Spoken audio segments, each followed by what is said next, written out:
بالله من الشيطان الرجيم. بسم الله الرحمن الرحيم. خلق الإنسان من صلصال كالفخار وخلق الجان من مارج من نار. فبأي آلاء ربكما تكذبان؟ رب المشرقين ورب المغربين. فبأي آلاء ربكما تكذبان؟ مرج البحرين يلتقيان بينهما برزخ لا يبغيان. فبأي آلاء ربكما تكذبان؟ يخرج منهما اللؤلؤ والمرجان. فبأي آلاء ربكما تكذبان؟ وله الجوار المنشآت في البحر كالأعلام. فبأي آلاء ربكما تكذبان؟ صدق اللہ العظیم. قابل احترام بزرگوں اور دوستوں اور میری عزیز ماں اور بہنوں، اللہ رب العزت نے سورہ رحمان میں ایک عجیب حلاوت رکھی ہے. انسان جب اس کو سنتا ہے تو چاہے معنی سمجھ میں آئے نہ آئے تب بھی سننے میں اچھا لگتا ہے. اگر واقعی میں کوئی صحیح سے پڑھ رہا ہو، تجوید کو صحیح سے سمجھنے والا ہو اور اس تجوید کے ساتھ پڑھ رہا ہو، پھر بھی انسان متاثر ہوتا ہے. اور اگر اس کے معنی اور مفاہیم کو سمجھنے لگے تو نور علی نور، پھر تو کیا کہنے، انسانوں کے آنکھ میں آنسو پھر بہنے لگے. اسی وجہ سے آپ لوگوں نے سنا ہوگا کہ صحابہ کرام رضی اللہ عنہم اجمعین جب ان کے سامنے تلاوت کی جاتی تھی تو بے ساختہ ان کی آنکھوں سے آنسو رواں ہو جاتے تھے. آنسو کی لڑیاں بہہ پڑتی تھی. کیوں؟ یہ صرف اور صرف اسی وجہ سے کہ وہ معنی اور مفاہیم کو سمجھتے ہیں. اللہ پاک نے ان کی صفت کے بارے میں بھی ارشاد فرمایا قرآن میں، وَإِذَا تُلِيَتْ عَلَيْهِمْ آيَاتُنَا زَادَتْهُمْ إِيمَانًا،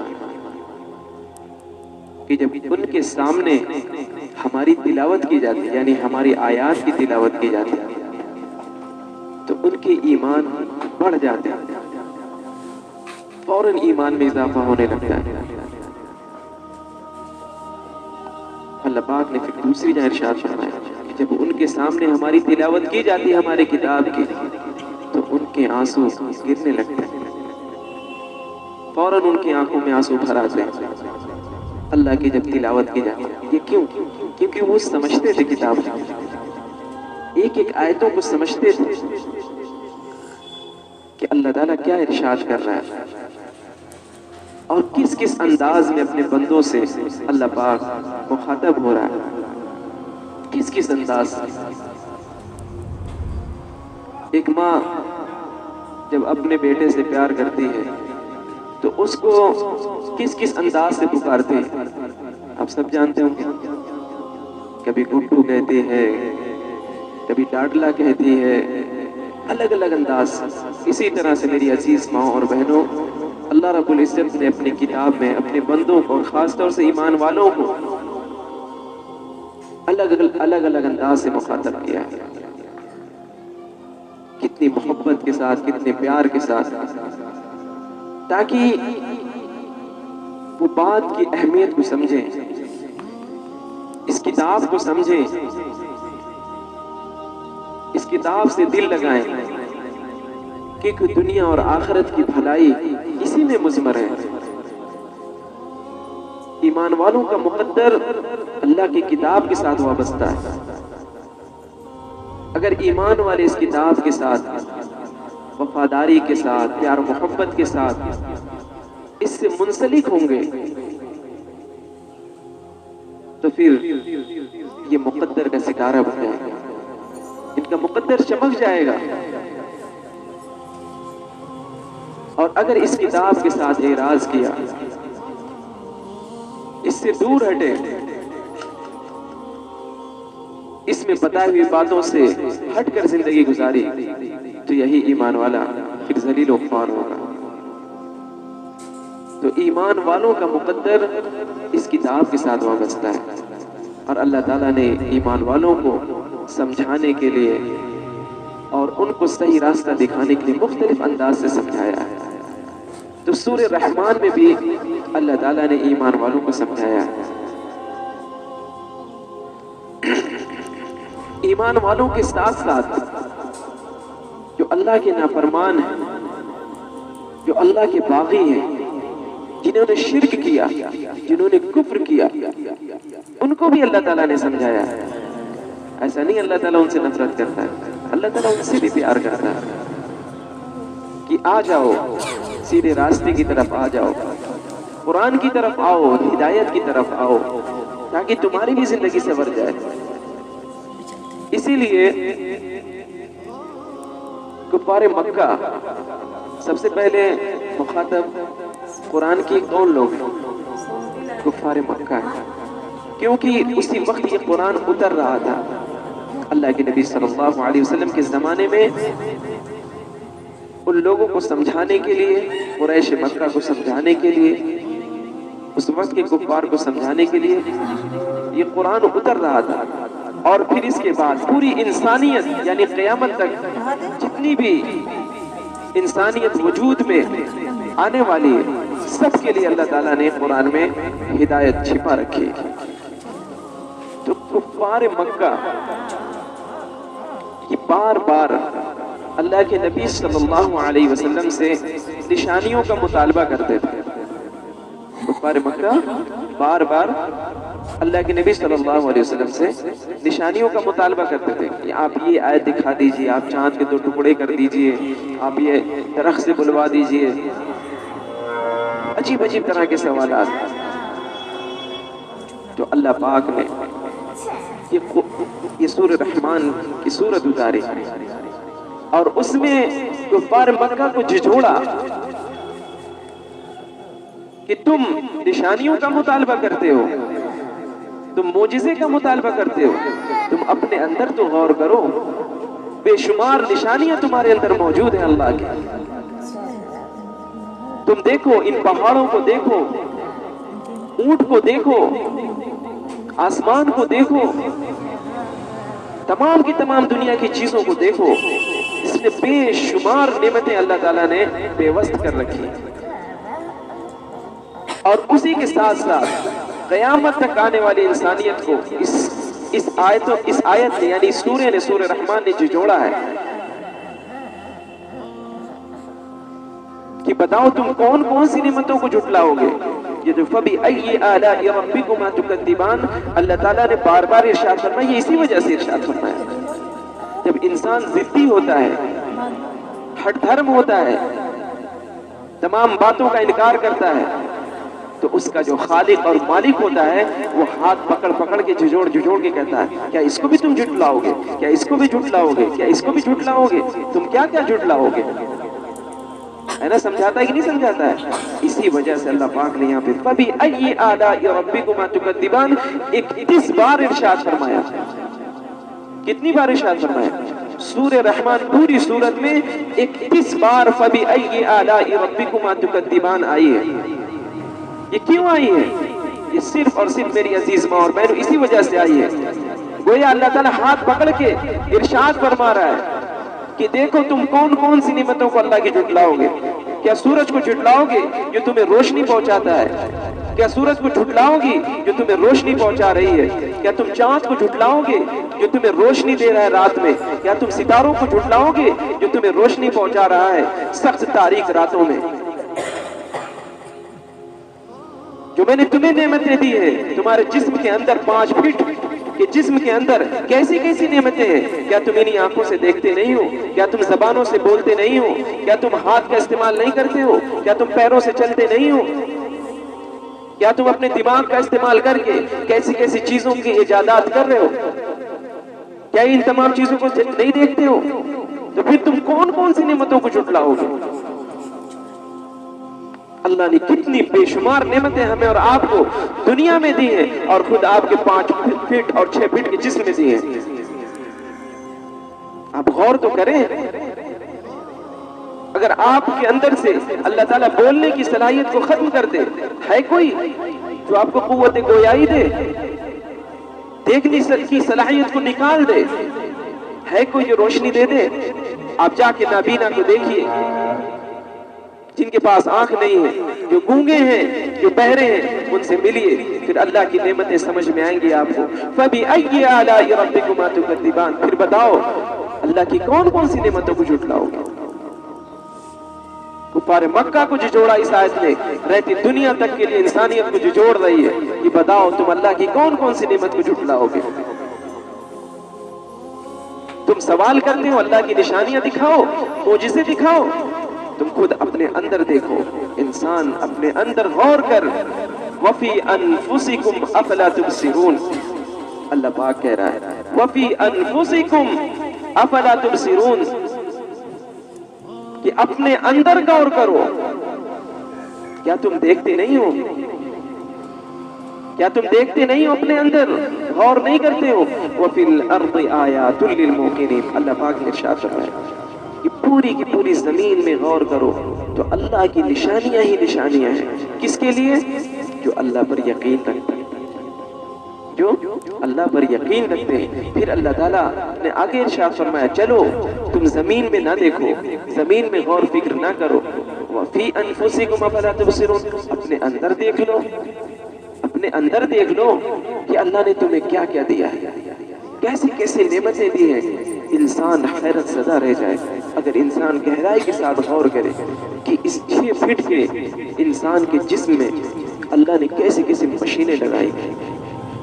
اسی زبان سے انسان بولتا بھی ہے، اپنی معافی ضمیر کو ادا کرتا ہے، پھر اسی زبان سے ذائقہ بھی لیتا ہے، اسی زبان سے اسے پتا چلتا ہے کہ یہ کون سے ذائقے کی چیز ہے، یہ کھٹا ہے یا میٹھا ہے، یا کوئی ذائقے دار چیز ہے، یا کوئی بدمزہ چیز ہے، کیسے کسی چیز کا استعمال کرتا ہے، پھر اسی زبان سے اور بے شمار چیزوں کا فائدہ اٹھاتا ہے۔ آپ دیکھتے نہیں ناک کے ذریعے سے اللہ تعالیٰ نے اس کو کیسی صلاحیت دی ہے کہ اس کے ذریعے سے وہ سونگتا ہے، اسے پتہ چلتا ہے یہ خوشبودار چیز ہے، یہ بدبودار چیز ہے، کیسی کیسی نعمتیں۔ تو میری عزیز ماں اور بہنوں، میرے محترم بزرگ و دوستوں، تھوڑا سا وقت آپ نکالیے اور سوچیے اپنے ٹھنڈے دماغ سے کہ اللہ نے کیسے کیسی نعمتیں ہمیں اور آپ کو عطا کی۔ آپ کو پھر کسی چیز کی سمجھانے کی ضرورت ہے ہی نہیں، آپ خود ہی پہچان جائیں گے۔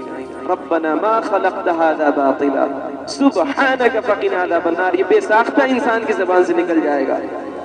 ربنا ما خلقت هذا باطلا، اے ہمارے رب آپ نے کوئی چیز بیکار پیدا نہیں کی ہے، آپ نے کوئی چیز بیکار نہیں پیدا کی ہے۔ سبحانك فقنا عذاب النار، اے میرے رب آپ کی ذات پاک ہے، ہر عیب سے پاک ہے، ہمیں آخرت کے عذاب سے بچا لیجیے۔ سبحانک فقنا عذاب النار، اے ہمارے رب آپ ہمیں آخرت کے عذاب سے بچا لیجیے۔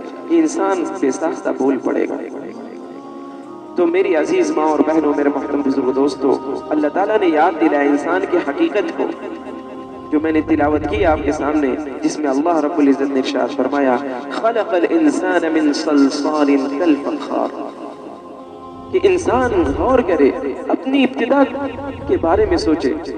جو آج انسان اللہ کا باغی بنا ہوا ہے، اللہ کی نافرمانیوں میں زندگی گزر رہی ہے، تکبر میں، گھمنڈ میں، دھوکے بازی میں، کیسی کیسی برائیاں انسانوں کے اندر ہے، اللہ پاک نے ان کو جھجھوڑا ہے، ان سے سوال کیا، ان کو حقیقت یاد دلائی ہے۔ خلق الانسان من صلصال کالفخار، ہم نے انسان کو مٹی سے پیدا کیا۔ کون سی مٹی؟ ایسی مٹی جو سخت ہوتی ہے، آگ میں جلانے کے بعد جو ٹھیکرا بن جاتی ہے، اس مٹی سے ہم نے انسان کو پیدا کیا۔ اللہ تعالیٰ یہ ابتدا کے بارے میں ارشاد فرما رہے ہیں کہ انسان کی ابتدا کیسے ہوئی ہے۔ حضرت آدم علیہ السلام کی تخلیق اللہ نے کیسے کی؟ مٹی سے بنایا انسان۔ کس سے بنایا؟ ہماری اور آپ کی ابتدا کیا ہے؟ مٹی ہے۔ اسی وجہ سے جب جب تدفین کرتے ہیں، کسی کو مٹی دیتے، کون سی آیت پڑھتے ہیں؟ منہا خلقناکم، ہم نے تمہیں اسی سے پیدا کیا ہے۔ کس سے پیدا کیا؟ مٹی سے۔ اللہ تعالیٰ آخرت یاد دلا رہا ہے کہ دیکھو تم جس کے اوپر منو ٹنو مٹی ڈال رہے ہو، یہی تمہاری ابتدا ہے، یہی تمہاری حقیقت ہے۔ صرف اسی کے اوپر نہیں ڈالی جائے گی، تمہارے اوپر بھی ڈالی جائے گی، لیکن اس وقت یہ دعا پڑھنے والا کوئی اور ہوگا۔ اسی لیے اپنی حقیقت کو پہچانو، تمہاری حقیقت کیا ہے؟ منہا خلقناکم وفیہا نعیدکم، اور پھر ہم اسی میں لوٹائیں گے تمہیں۔ کیوں؟ انسان وہی تو لوٹتا ہے۔ آج دیکھیے کس طرح سے انسان چل پھر رہا ہے، بول رہا ہے، ہنس رہا ہے، تمام کی تمام چیزوں سے فائدہ اٹھا رہا ہے دنیا کی۔ ہم آپ کو دیکھ لیجئے، جیسے کہ میں بول رہا ہوں دیکھیے، لیکن ایک وقت ایسا آئے گا وَفِيهَا نُعِيدُكُمْ، ہم تمہیں موت دے کر اسی میں لوٹا دیں گے، ہم تمہیں موت دے کر اسی میں لوٹا دیں گے۔ وَمِنْهَا نُخْرِجُكُمْ تَارَةً أُخْرَى، اور ایک وقت وہ آئے گا جب سور پھونکا جائے گا، اس وقت کیا ہوگا؟ وَمِنْهَا نُخْرِجُكُمْ تَارَةً أُخْرَى، پھر ہم اسی میں سے تمہیں دوبارہ زندہ کر دیں گے، اسی میں سے، اس مٹی سے تمہیں دوبارہ زندہ کر دیں گے۔ ہم وہی ہیں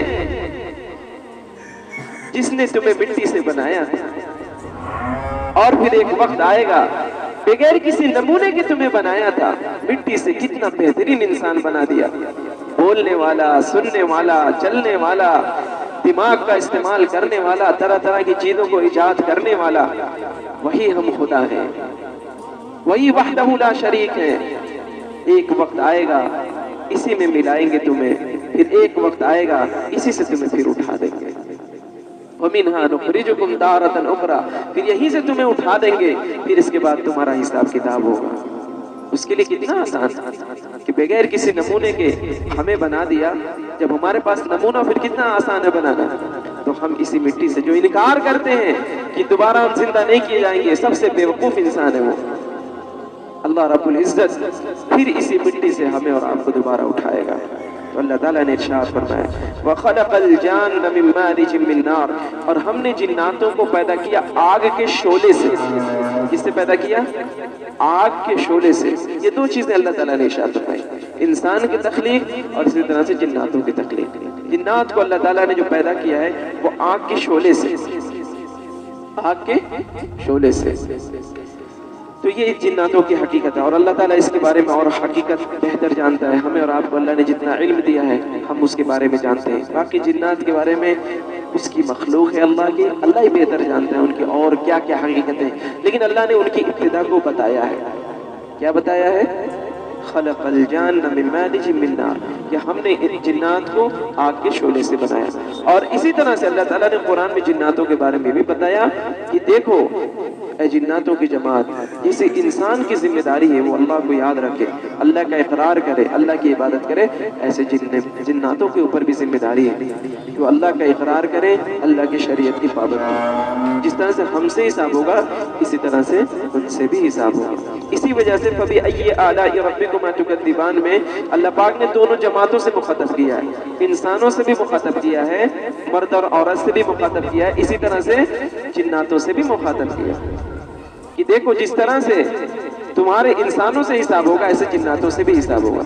دونوں کے اوپر ذمہ داری ہے کہ دنیا میں زندگی صحیح گزارے، ورنہ وہاں پر جا کے پکڑ ہوگی آخرت کا۔ سمجھ میں آ رہی میری بات؟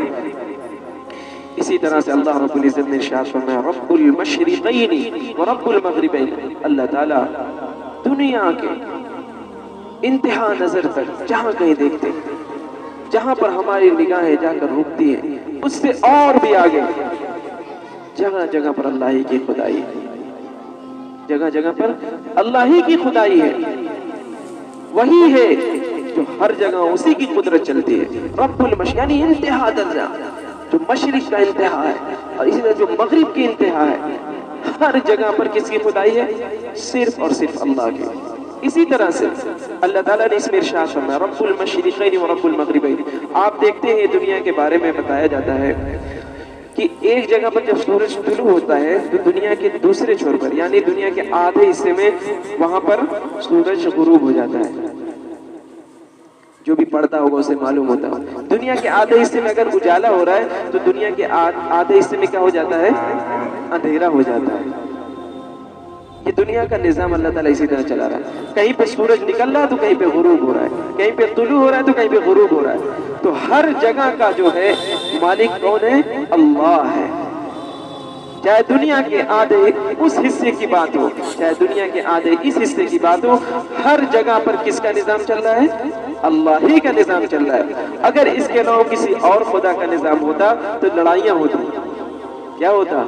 پتا چلا وہاں کے خدا کی لڑائی کیا ہو رہی کہ آج یہی سورج نکلے گا، اور یہاں کا کیا ہوتا نہیں آج یہاں سورج نکلے گا، چاند یہاں نکلے گا وہاں نہیں نکلے گا، یہاں نکلے گا وہاں نہیں نکلے گا۔ پتا چلا کیا ہو رہا ہے؟ روزانہ ایک ستارہ دو ستارہ ہمارے سر پہ گرتا ہے۔ تو یہ کتنی آسان بات ہے سمجھنے کی، اللہ صرف اور صرف ایک ہے، اسی کی خدائی پوری دنیا میں چل رہی ہے، وہی سارے نظام کو دیکھتا ہے، وہی چلاتا ہے کہ نہیں؟ اسی طرح سے اللہ رب العزت نے آگے ارشاد فرمایا فَبِأَيِّ آلَاءِ رَبِّكُمَا تُكَذِّبَانِ، اے انسان اور جنات کی جماعت تم اللہ کی کون کون کی نشانیوں کو نعمتوں کو جھٹلاؤ گے؟ مَرَجَ الْبَحْرَيْنِ يَلْتَقِيَانِ بَيْنَهُمَا بَرْزَخٌ لَا يَبْغِيَانِ فَبِأَيِّ آلَاءِ رَبِّكُمَا تُكَذِّبَانِ۔ ہم اور آپ دیکھتے ہیں دریا کے بارے میں، سنتے بھی رہتے ہیں، دیکھتے ہیں کہ اللہ تعالیٰ نے دو دریا کو ایک ساتھ چلا، یعنی دو سمندر کو، ایک طرف میٹھا پانی ایک طرف کھارا پانی ہے، ایک طرف نہایت کھارا پانی اور ایک طرف نہایت میٹھا پانی، اور دونوں ایک ساتھ اکٹھا ہیں۔ اللہ تعالیٰ یہاں ارشاد ہو، اس وقت ارشاد ہونا 1400 سال پہلے، جس وقت کوئی نہیں جانتا، کوئی سائنس نہیں تھی، لیکن آج لوگ دیکھ کر حیرت زدہ ہوتے ہیں، قرآن کی حقانیت کو دیکھتے ہیں اور مانتے واقعی میں قرآن نے کیا کیا ارشاد فرمایا۔ کیا فرمایا؟ مرج البحرین یلتقیان، کہ اللہ تعالیٰ نے چھوڑ دیا ہے دو دریا کو، یلتقیان جو ملے ہوئے ہیں آپس میں۔ اس کے بعد آگے ارشاد فرمایا بینہما برزخ لا یبغیان، بیچ میں پردہ ہے جو ایک دوسرے کو دونوں سے روکے ہوئے ہیں۔ آپ دیکھ رہے ہیں کیا دونوں ملا ہوا ہے، لیکن اللہ نے اس کے بیچ میں پردہ ڈال رکھا ہے جو ایک دوسرے سے ایک دم ملتے ہی نہیں ہیں۔ آپ دیکھیے یہاں پر کوئی چیز، مثال دیتا ہوں میں، آپ پانی ایک میٹھا شربت لے لیجئے، ایک طرف ایک دم سخت نیبو کا شربت لیجئے، نیبو کا شربت جب میٹھے میں ڈال دیں گے تو کھٹا ہو جائے گا، کھٹا ہوگا کہ نہیں ہوگا؟ مل جائے گا، پتہ ہی نہیں چلے گا کہ نیبو کا پانی تھا۔ لیکن آپ دیکھیے اللہ کی قدرت کو دیکھیے، دونوں دریا ایک ساتھ ہیں، آپ اس کو دیکھ سکتے ہیں کہ دونوں دریا ایک ساتھ بہ رہے ہیں، اور دونوں ایک طرف کھارا پانی پیلا پانی، ایک طرف ایک دم میٹھا پانی، دونوں ایک ساتھ چل رہے ہیں، مل ہی نہیں رہے، ورنہ مل جانا چاہیے تھا نا، لیکن آپ دیکھیے اللہ کی قدرت کو، دونوں ملتے ہی نہیں، کہ اللہ کا حکم چل رہا ہے۔ اس کے بعد اللہ رب العزت نے ارشاد فرمایا کہ اے انسان و جناتوں کی جماعت تم اللہ کی کون کون سی قدرت کو، نعمتوں کو، نشانیوں کو جھٹلاؤ گے؟ بتاؤ ہے کوئی دنیا کی طاقت جو ملا دے اس کو؟ کوئی نہیں ملا سکتا۔ اللہ رب العزت نے آگے ارشاد فرمایا یخرج منہم اللؤلؤ والمرجان فبأي آلاء ربكما تكذبان، اللہ تعالیٰ اس میں سے موتیوں کو نکالتا ہے، مونگوں کو نکالتا ہے، آپ دیکھیں کروڑوں کروڑ، اور اسی طرح سے بیش قیمت موتیاں کہاں سے نکالی جاتی ہیں؟ یہ سمندر سے نکالی جاتی ہیں، ایسی ایسی قیمتی موتیاں جس کی انسان قیمت ہی نہیں دے سکتا۔ کس کے لیے؟ انسانوں کے لیے تو ہے۔ انسان انہی موتیوں کے ذریعے سے، جواہرات کے ذریعے سے تزئین و آرائش کا کام لیتا ہے، سجتا ہے، سنورتا ہے، کس کے ذریعے سے؟ انہی موتیوں کے ذریعے سے۔ تو اللہ تعالیٰ کہاں سے نکال رہا ہے؟ انہی سمندر سے نکال رہا ہے، انہی دریا سے نکال رہا ہے۔ آپ گوتہ خوروں سے جا کے ملیے، پھر وہ بتائیں گے کیسی کیسی قیمتی قیمتی موتیاں ان سمندر سے نکالی جاتی ہیں۔ تو اللہ رب العزت نے پھر انسان کو جھٹلا، پھر انسان کو متوجہ کیا، جھجوڑا۔ فَبِأَيِّ آلَاءِ رَبِّكُمَا تُكَذِّبَانِ، کہ اے انسانوں جناتوں کی جماعت تم بتاؤ کون کون سی اللہ کی نشانیوں کو جھٹلاؤ گے۔ وَلَهُ الْجَوَارِ الْمُنشَآتُ فِي الْبَحْرِ كَالْأَعْلَامِ فَبِأَيِّ آلَاءِ رَبِّكُمَا تُكَذِّبَانِ۔ اسی دریا میں، انہی سمندر میں آپ دیکھیے بڑے بڑے جہاز چلتے ہیں، آپ حیرت زدہ رہ جائیں گا۔ اگر کسی نے دیکھا ہوگا تو جانتا ہوگا، کئی کلومیٹر کے رینج میں جہاز ہوتے ہیں، کئی کلومیٹر، یعنی پہاڑوں جیسے جہاز کہاں پر چلتے ہیں؟ اس سمندر میں چلتے ہیں۔ آپ ایک چھوٹی سی چیز لے لیجئے جس کے اندر وزن ہو، اگر پانی میں ڈال دیجئے تو ڈوب جاتی ہے، ڈوبتی ہے کہ نہیں ڈوبتی؟ لیکن آپ دیکھیے منو ٹنوں کا جہاز، آواز بہت زیادہ تیز ہے، تو منو ٹنوں کا جو جہاز ہوتا ہے وہ دریا پر چلتا ہے، اس کے سینے کو چیرتا ہوا ایک ملک سے دوسرے ملک جاتا ہے۔ کہیں آپ نے سنا کہ وہ جہاز آگے نہیں بڑھ رہا ہو یا وہ جہاز ڈوب گیا ہو؟ آپ سنتے ہیں جہاز کو ڈوبتے ہوئے، وہ بھی اللہ کے حکم سے ہوتا ہے۔ لیکن آپ دیکھیں دنیا کا معاشی نظام، دنیا کی جو روزی کا نظام ہے وہ ان جہازوں کے ذریعے سے جو ہے حل ہو رہا ہے۔ ایک جگہ سے دوسری جگہ جو سامان منو ٹنوں پہنچائے جاتے ہیں، کھانے پینے کے سامان ہیں، اسی طرح انسان کی ضروریات کا استعمال کی چیزیں ہیں، وہ کس کے ذریعے سے آتی ہیں؟ وہ جہازوں کے ذریعے سے آتی ہیں، انہیں کشتیوں کے ذریعے سے آتی ہیں۔ تو یہ اللہ کا فضل و کرم ہے کہ ایک جہاز جو پورے ایک دنیا کے ایک چھوڑ سے چلتا ہے دوسرے چھوڑ تک آ جاتا ہے۔ آپ دیکھیے کہ سخت ہوائیں ہوتی ہیں، کبھی کبھی طوفان آتا ہے، سمندری طوفان آتا ہے، لیکن ان کے بیچ وہ دریا چلتا ہے، وہ کشتی چلتی رہتی ہے، وہ جہاز چلتا رہتا ہے۔ ہاں، جب اس کا وقت پورا ہو جاتا ہے تو پھر وہ ڈوب جاتا ہے، اس میں اللہ کا حکم ہی چلتا ہے۔ آپ دیکھیے ایک جہاز بناتا ہے، اللہ تعالیٰ کبھی کبھی اپنی قدرت کو دکھاتا ہے کہ دیکھو ہمارے حکم سے یہ جہاز چلتے ہیں دریا میں۔ ایک جہاز بناتا ہے جس کے بارے میں آپ اور ہم جانتے ہیں، ٹائٹینک۔ وہ ایسا عظیم و شان جہاز تھا، ایسا عالی شان جہاز تھا جس کے بارے میں بہت سارے بنانے والوں نے یہ دعویٰ کر دیا کہ یہ ایسا جہاز ہے جو ڈوب نہیں سکتا، یہ ایسا جہاز ہے جو ڈوب نہیں سکتا، اس میں ایسی سی تکنیکی ہے اور ایسا سسٹم فٹ کیا گیا ہے کہ یہ ڈوب ہی نہیں سکتا، ایسا حفاظتی انتظام اس میں کیا گیا۔ لیکن اللہ کو دکھانا تھا کہ دیکھو یہ چیزیں ہمارے حکم سے چلتی ہیں۔ جو دریا میں تم جہاز چلاتے ہو، جس کے ذریعے سے ایک جگہ سے دوسری جگہ چیزوں کو پہنچاتے ہو، تم خود جاتے ہو، یہ تمہارے دماغ سے نہیں چلتا ہے، یہ ہمارے حکم سے چلتا ہے۔ ہم چاہتے ہیں تبھی چلتا ہے یہ، ورنہ پل بھر میں ہم ڈبو کے رکھ دیں۔ اور یہی ہوا، اللہ نے دکھایا کہ پہلے ہی سفر میں وہ جہاز ڈوب گیا، پہلا ہی سفر تھا اس کا، ٹائٹینک کا۔ اللہ نے دکھایا کہ ایک برف کے تودے سے ٹکرایا اور وہ جہاز آنن فانن ڈوب کر ختم ہو گیا، ہزاروں کی زندگیاں چلی گئی اس میں، ختم ہو گئی۔ یہ کیوں؟ اللہ دکھاتا ہے اپنی قدرت کو، دیکھو تم ہماری پکڑ سے دور نہیں ہو، تمہارے اوپر اللہ کا فضل ہے، رحم و کرم ہے کہ تم زندگی آسانی سے گزار رہے ہو۔ یہ جو جہازوں کا نظام دریا میں چل رہا ہے یہ میرے حکم سے چل رہا ہے، جو تمہارے سامنے چیزیں آسانی کے ساتھ پہنچ رہی ہیں، تم ایک ملک سے دوسرے ملک جو آسانی کے ساتھ جا رہے ہو، یہ میرے حکم کی وجہ سے ہے، میرے فضل و کرم کی وجہ سے۔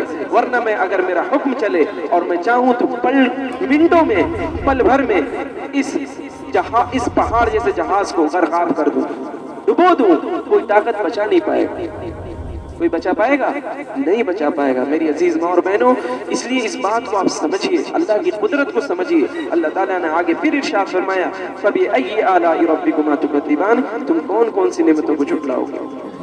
کتنی بڑی نعمت ہے کہ ایک سامان تمہارا ایک جگہ سے دوسری جگہ آتا ہے۔ بہت سارے ملک میں پیاز نہیں ہوتی، بہت سارے ملک میں گیہوں نہیں ہوتا، لیکن گیہوں پہنچتا ہے۔ آپ بتائیے ہمارے ملک میں پیٹرول نہیں ہوتا ہے کہ ہوتا ہے؟ کہیں آپ نے سنا پیٹرول نکل رہا ہے؟ یہ پیٹرول کہاں سے آ رہے ہیں؟ یہ نہیں جہاز کے ذریعے سے آ رہی ہے۔ تمام کے تمام بڑی بڑی چیزیں انسان کی ضروریات کہاں سے آ رہی ہے؟ جہازوں کے ذریعے سے آ رہی ہے۔ اگر اللہ تعالیٰ اس کے نظام کو روک دے پھر ہے کوئی لانے والا؟ دریا کے نظام کو اللہ تعالیٰ اتھل پتھل کر دے، ہے کوئی دریا جو چل جائے، کشتی چل جائے؟ اس لیے میری عزیز ماں اور بہنوں، اپنی حقیقت کو پہچانیے۔ اللہ نے آپ کو انسان بنایا ہے، دنیا کا سارا نظام ایک مرتب انداز میں، بہترین انداز میں چل رہا ہے۔ آپ پھر کیوں اللہ کے نظام سے ہٹ کے زندگی گزار رہے ہیں؟ ہم اور آپ کیوں اللہ کے نظام سے ہٹ کے زندگی گزار رہے ہیں؟ کیوں شریعت کے خلاف زندگی گزار رہے ہیں؟ جب اللہ تعالیٰ نے آپ کے لیے اتنا بہترین نظام دنیا میں بچھایا ہے صرف آپ کی سہولت کے لیے، پھر ہم اور آپ کیوں باغی بنے اللہ کے؟ کیوں اللہ کے حکم عدولی کریں؟ کیوں زندگی شریعت سے ہٹ کر گزاریں؟ کیوں دنیا میں ہم اور آپ اپنے ہاتھ سے اپنے پیر پہ کلہاڑی مار رہے ہیں؟ کیوں اپنی آخرت برباد کر رہے ہیں؟ کیوں دنیا کا چین و سکون غارت کر رہے ہیں؟ اس لیے اگر ہمیں اور آپ کو آخرت میں کامیاب ہونا ہے، دنیا میں پرسکون زندگی گزارنی ہے، تو ہمیں اور آپ کو شریعت پر آنا پڑے گا، اللہ کے حکم پر اور رسول اللہ صلی اللہ علیہ وسلم کی سنت پر آنا پڑے گا، تاکہ ہم اور آپ دنیا میں بھی پرسکون زندگی گزار سکیں اور آخرت میں بھی کامیاب ہو سکیں۔ یہ تمام کی تمام آیتیں ہمیں مطالبہ ہم سے کر رہی ہیں کہ آؤ اللہ کے حکم کی طرف، شریعت کی طرف آؤ، سنت کی طرف آؤ، تاکہ تمہاری زندگی پرسکون گزر سکے اور تم جب آخرت کی طرف لوٹائے جاؤ تو تم اللہ کی بہشت میں یعنی جنت میں اپنی جگہ بنا سکو۔ تو یہ ضرورت ہے کہ نہیں ہے میری عزیز ماں اور بہنوں؟ بتائیے آپ، جب دنیا کا سارا نظام اتنے اچھے انداز میں چل رہا ہے، آپ کے نفع کے لیے اللہ چلا رہا ہے، تو پھر ہمارا اور آپ کا حق بنتا ہے ہم اللہ ہی کی عبادت کریں۔ حق بنتا ہے کہ نہیں بنتا؟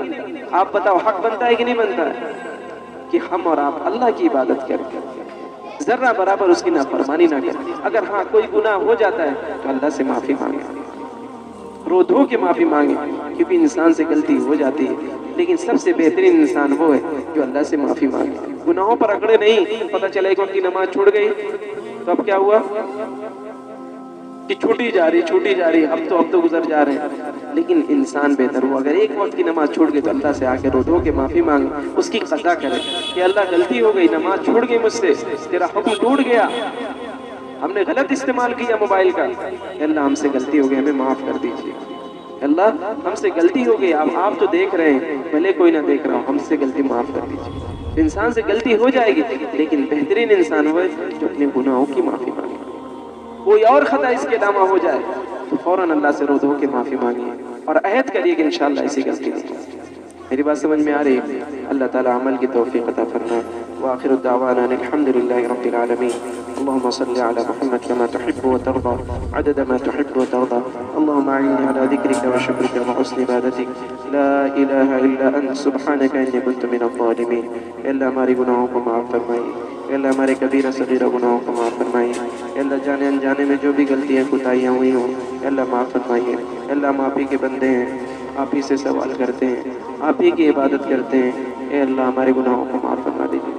میرے مولا ہماری زندگی میں جو بھی نحوستیں ہیں، جو بھی بے برکتی ہیں، صرف اور صرف گناہوں کی وجہ سے ہے۔ اے اللہ جو بھی ہم مشکلوں میں، پریشانیوں میں مبتلا ہیں، اے اللہ صرف اپنی غلطیوں کی وجہ سے، گناہ کی وجہ سے، اے اللہ ہمیں سچی توبہ کی توفیق عطا فرما دیجیے، اے اللہ سچی توبہ کی توفیق عطا فرما دیجیے، اے اللہ توبۃ نصوحہ کی توفیق عطا فرما دیجیے۔ میرے مولا ایسی توبہ کی توفیق نصیب فرما دیجیے جس کے بعد کوئی غلطی نہ ہو۔ میرے رب العالمین ہمیں معاف فرما دیجیے، میرے مولا ہمیں توفیق دے دیجیے، ہمارے کبیرہ صغیرہ گناہوں کو معاف فرما دیجیے، ہمارے چھوٹے بڑے گناہوں کو معاف فرما دیجیے۔ اے اللہ جو دن کے اجالے میں اور رات کے اندھیرے میں، اے اللہ تنہائی میں جو گناہ ہو گئے اے اللہ معاف کر دیجیے، اپنے فضل و کرم سے معاف کر دیجیے۔ میرے رب العالمین آپ کے سوا کوئی اور گناہوں کو معاف کرنے والا نہیں۔ میرے رب العالمین آخرت میں ہمیں سرخ روئی نصیب فرمائی، میرے مولا ہمارا بد نصیبوں میں شمار نہ فرمائیے، میرے مولا ان خوش قسمت لوگوں میں ہمارا شمار فرمائیے جن کو نام اعمال داہنے ہاتھ میں دیا جائے گا، جن کو نام اعمال داہنے ہاتھ میں دیا جائے گا۔ میرے رب العالمین ہمیں دونوں جہاں کی رسوائی سے بچا لیجیے، میرے رب العالمین ہمیں دونوں جہاں کی رسوائی سے بچا لیجیے، اللہ دنیا آخرت کی رسوائی سے بچا لیجیے۔ میرے رب العالمین ہمارا شمار انبیاء صدیقین شہداء میں فرمائیے، میرے رب العالمین آپ کے فضل و کرم ہی سے جنت میں جائیں گے، ورنہ میرے رب العالمین ہمارے پاس کوئی ایسا عمل نہیں ہے جو ہم آپ کے سامنے پیش کر سکتے ہوں. میرے رب العالمین جس کے ذریعے سے ہم اور آپ، میرے رب العالمین جس کے ذریعے سے ہم آپ سے مدد کا سوال کر سکتے ہیں، ایسا کوئی عمل نہیں ہے. میرے رب العالمین ہمیں توفیق عطا فرما دیجیے. اپنے فضل و کرم سے میرے رب العالمین دنیا آخرت کی بھلائی نصیب فرمائیے، دنیا آخرت کی بھلائی نصیب فرمائیے. جو مانگا اس کو بھی قبول فرمائے، جو مانگنے سے رہ گیا اللہ اس کو بھی قبول فرمائیے. وصلی اللہ تعالی علی النبی الکریم. آمین برحمتک یا ارحم الراحمین. Subscribe now and press the bell icon. Never miss an update.